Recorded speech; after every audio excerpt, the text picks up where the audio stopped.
My grandparents had 6 children. One of them, my Uncle Philip, was a young father.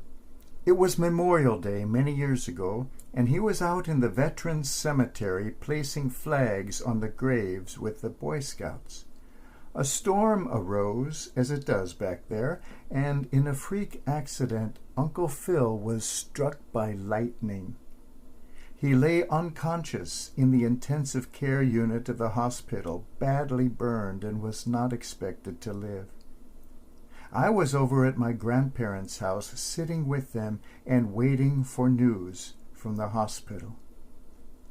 An older gentleman that they knew from the parish, Mr. Evans, knocked at the door and came in to offer his sympathy to my grandparents and assure them of his prayers. They visited quite a while, and it was so nice. After a while, my grandmother thanked him for being so kind, and she added, "Especially with what you are going through right now yourself." Mr. Evans's own son had died that day. That struck me deeply, and I learned a great lesson that day. This man could have buried himself in his own grief and pain, wallowed in self-pity, as he would have had every right to do. But instead, he spent that energy on someone else in need. And as a side effect, that was by far the best medicine for his own pain. A man hung dying upon a cross. He was in tremendous pain and had nothing but death to look forward to as the escape from that pain. Now, a person in pain, whether from grief or from sickness or anything else, is almost by definition self-centered. This is neither a good thing nor a bad. It just is. The pain becomes the focus of their existence. That is natural and understandable. This man on the cross, though, was different. He saw another next to him, suffering the same pain as he was. 3 things he saw in him. He saw that the other man was in pain. He saw that he was a good and innocent man. And he saw that he was a king.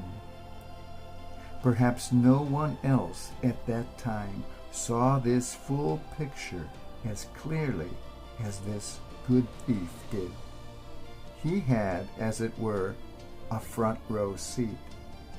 Amazingly, like Mr. Evans, he was able to look beyond his own unbearable pain and thought only of the other person. Pain, says Rumi, can be the garden of compassion. If you keep your heart open through everything, your pain can become your greatest ally in your life's search for love and wisdom.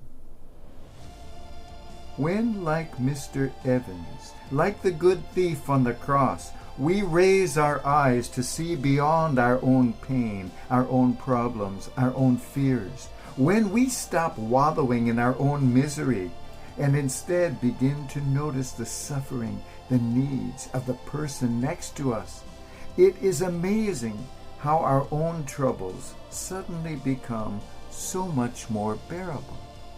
For we have opened our heart, shared something eminently human and profoundly transformative.